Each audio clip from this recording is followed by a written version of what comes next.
Marvin Montenaro's amazing article right here from That Park Place. More outlets confirm reports of plummeting Walt Disney World crowd levels this summer. Worst June since 2021. Lockdowns. June 18, 2025. Marvin Montenaro. Yeah, exactly. Aren't you? If only there was an outlet that's been telling you this for months and being called every name in the book by every pixie duster loser out there. You just hate Disney. You're making it up. You're a liar. Well, now the bandwagon has now gotten crowded, folks. Yeah, it's the heat, Marvin. Remember, that's what Bob Iger says. It's all just about the heat, even though it's the same temperature the last 50 years. You know what? Well, that's the thing. It is a little known fact, Vash, that this is the first time in recorded history that it has been hot in Central Florida in the summer this year. Oh my goodness! First time ever. You know what? I didn't even know that. I had no idea, and I think it's appropriate to actually honor such an occasion right there because, quite frankly, it is a momentous occasion that you're saying heat at Walt Disney World or the Central Florida area. I'm shocked. There you go. Oh, breaking news is hot. Yeah, it's hot, and it's hot. So hot. For weeks, That Park Place and WW Pro YouTube channel have been reporting that Walt Disney World crowd levels are far lower than expected this summer. Now, respected data tracker touringplans.com has echoed the same findings, calling this one of the slowest Junes Disney has seen in over a decade outside of the 2020 closures and 2021's limited attendance lockdown reopening. In its weekly crowd calendar recap, Touring Plans dropped the following bombshell. We're now looking at one of the slowest Junes on record in the past decade. The only slower June was in 2021, and to be fair, in 2020, when the parks were still closed.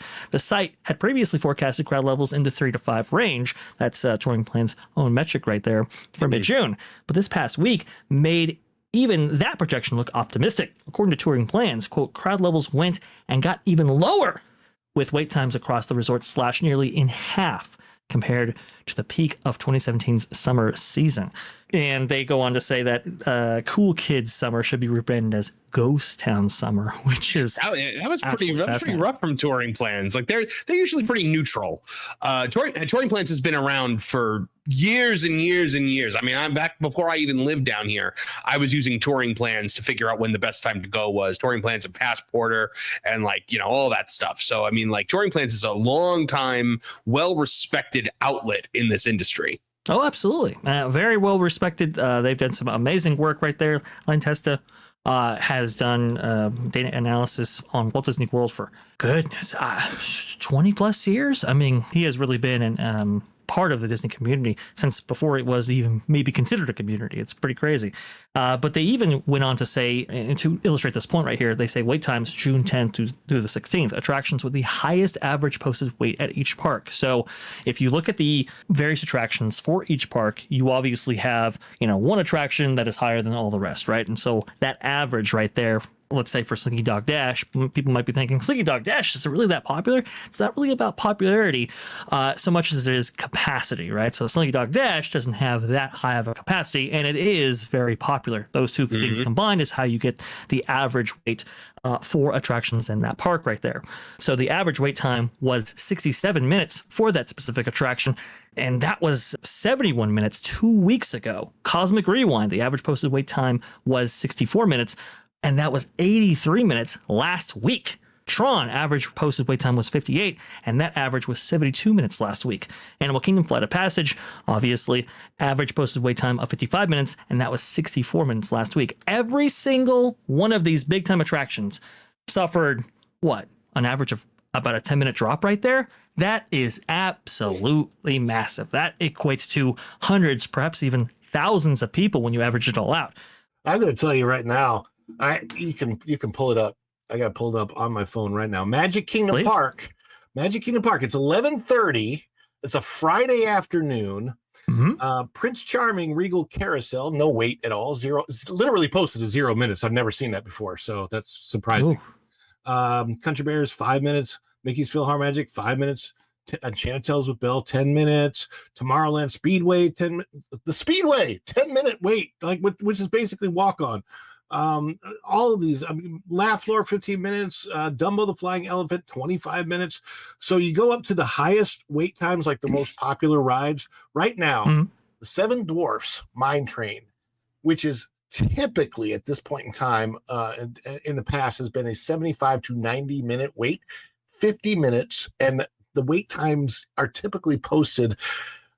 It's usually about a 70%, 69, 70% of that is the actual wait time. So if it's posted 50, we're like 30, 35, which is not bad at all for the Seven Dwarfs Mine Train. So, I mean, that's literally looking right now while we're doing this story in the middle of June on a Friday when kids are out of school. Vacation season should be highly underway. And it's I mean, hey, if you're there, it's great. If you're there and you purchased a Lightning Lane multi-pass, it's not that good. And I keep telling people the story. The other day I was at Epcot. I went on Living with the Land. There was zero wait, and it was so sad that people next to me, like walking into the line, were going to the Lightning Lane. Like, I knew they had paid money to get in there, and we had the same wait time. There's no wait. I mean, it's like that.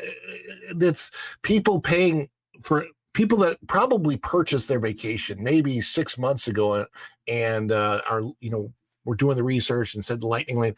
Like, that's what bothers me almost about paying for the Lightning Lane, is that you shouldn't have to be paying for a Lightning Lane. You should know when you go in on a day like this that you're not going to have to wait for stuff. Maybe pay for a single Lightning Lane for Tron, and that's about it. But other than that, there's just not a whole lot of people around. I would say maybe the people that are there, maybe they're having a more enjoyable experience. I don't know. And this is really, really fascinating on multiple levels, because now we not only have touring plans getting into this, we have Disney Dining getting into this, and now we have even some more mainstream outlets getting into this. Breitbart actually talking about this. And I love how they use a Disneyland ticket booth. It happens a lot, folks. It's just, I just don't know which park that they're in. It's fun. But not theme park people. Not theme park people, but I think that's what makes this story even all the more obviously relevant, but also too bigger, because now you have not theme park people actually getting into this and saying, wait a minute, hang on here. This is a big slide than what was even said by, the potential next CEO of the Walt Disney Company, Josh Giamaro, the head of experiences, and also to Hugh Johnston and Bob Iger. And they were all saying, "Oh, bookings are looking fine, don't you know? Epic Universe is a rising tide that will lift all boats, including us. We haven't seen any attrition at any of our bookings and so forth. That cannibalization that we talk about, that's all happening in other places." Well, guess what, folks? It's happening here. I mean, this is a morning shot right here, so it's not that empty, but suffice it to say, this is happening, and even at Magic Kingdom, as Ron beautifully pointed out. Now, what I wanted to do was I actually am in the Universal app right now, because if this isn't like an industry trend, for example, we should be seeing similar results at Universal as well, right? Well, apparently not. So 135-minute wait for Hagrid's Magical Creature Motorbike Adventure. But it's always that high. Okay, well, Flight of the Hippogriff is 45 minutes. Harry Potter and the Forbidden Journey, 35 minutes. Well, that's a little bit lower, isn't it, Vash? Well, actually, it's kind of not, because, well, that's a 15-year-old attraction for one. But two, that's one of the highest capacity attractions in all of Central Florida. So that's the thing that keeps that wait time down right there. 20 minutes for Jurassic Park River Adventure, 90 minutes for Velocicoaster right now. And again, this is taking at the same time that Ron was sharing his numbers earlier. The Amazing Adventures of Spider-Man, 60 minutes. Again, that's a 20-year-old attraction, and that's still seeing a big wait time right there. The Incredible Hulk coaster, which we know is a high capacity B&M coaster, that's 40 minutes right now. Dragon Racers Rally, that's into Epic Universe now, that's 75 minutes. Fire Drill, very hot day, 105 minutes. Harry Potter, The Battle of the Ministry, 135 minutes. Hiccups Wing Gliders, 105 minutes. Mario Kart Bowser's Challenge, 120 minutes. Low capacity, but still, that's very, very high. Monsters Unchained, The Frankenstein Experiment, 35 minutes. So yeah, and I'm going through these with you just to verify he's like at literally the same time, same app. So yeah, absolutely. Well, The people are going to Universal, not Disney. And what you're seeing, I think, at other Universal parks is Universal's plan working by attaching these Epic Universe tickets to multi-day tickets where you have to spend 2 days in the other parks. So you're getting that Epic Universe crowd now bleeding into the other parks, like almost like spilling over.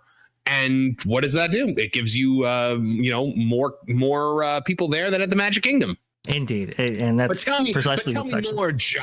Tell me more, Josh, about how this they're going to have to go to the Magic Kingdom. I don't think they do. Hey, Marvin, you're forgetting they have open Cool Kids Summer, and they literally have gym class at Epcot with Goofy. Yes, you can go play with a parachute. At the end of the day, here's the thing. Everyone's like, oh, Josh D'Amaro has done such wonderful things with the experiences division. No, Josh D'Amaro rode the momentum that Bob Chapek started in the parks and experiences division. If you take a ball and you throw that ball into the sky and walk away from it, it's still going to go up for a while before it starts to fall back down. That's true. And that ball was pitched by who? Well, as Marvin beautifully points out, Bob Chapek, his predecessor in that division right there. We are seeing the worst summer so far in over a decade, and that is under Josh D'Amaro's reign. We are seeing the closures of classic attractions under Josh D'Amaro's orders. We are seeing the cruise line implode under Josh D'Amaro to the point where they have cut their deposit in half. This guy is going to be the next CEO of the company.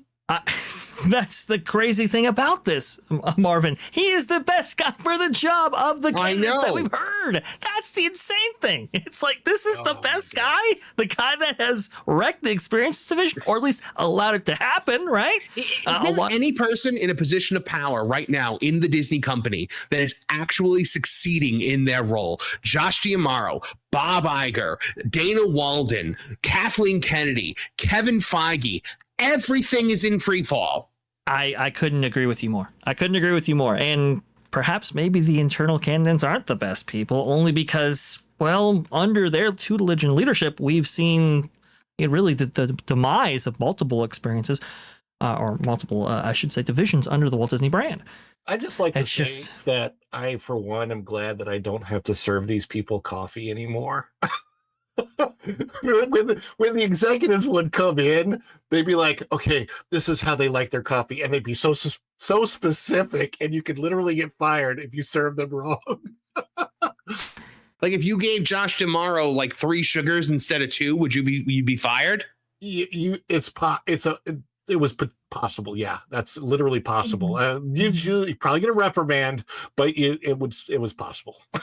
Wow. That's wild stuff right there. I know touring plans offered, a little bit of insight in terms of what we could expect from their vantage point, right?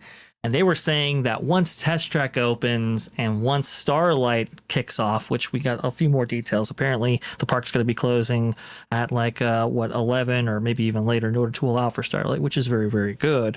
That maybe this trend dissipates and starts to change and more people start coming to these theme parks. Do you think at all that has any merit to it whatsoever? Do you think that that's a possibility, or do you think that this trend continues? I think it will continue. It's just, there's so many factors not to go to Disney, from the cost to you're not getting bang for your buck anymore. And maybe you'll see a tiny little bump, but nothing to what I think we're going to continue to see over at Universal, where their numbers are going to be steady, and rising and steady, where Disney's is going to be a lot lower. That's just my guess. Well, I think so. In Magic Kingdom, I think what you got in Magic Kingdom right now, the parade is not coming until the end of July. And that is the one thing that will bring people in initially. And it's going to bring in a lot of locals. Like, there's nobody planning their trip for that week that was planning their trip for that week. We didn't know about it a year ago when people were planning out their trip. So it's going to be a lot of locals flooding in to see this new parade. That's going to, it's just kind of like what they do with anything like new the Moana thing, the Moana splash pad in Epcot. That was super crowded for 2 weeks. Right. And then everybody got it out of their system, and then everything went back to normal. The parade is not a thing that is going to consistently bring people back into the level that they need. Also, people might just park hop over there at night from other parks to come see that parade. It's not going to be sustained crowd growth for over a month in the Magic Kingdom all day long that they need.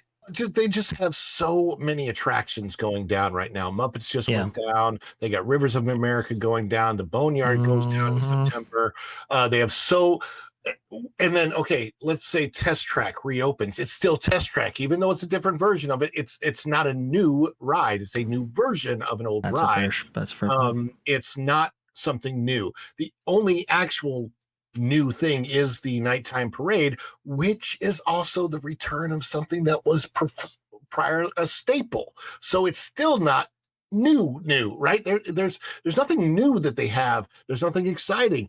And when they are putting anything in, they're taking something way too beloved out. How do you take literally Muppet Vision 3D out? And when you look at the plans for the courtyard, it could have stayed.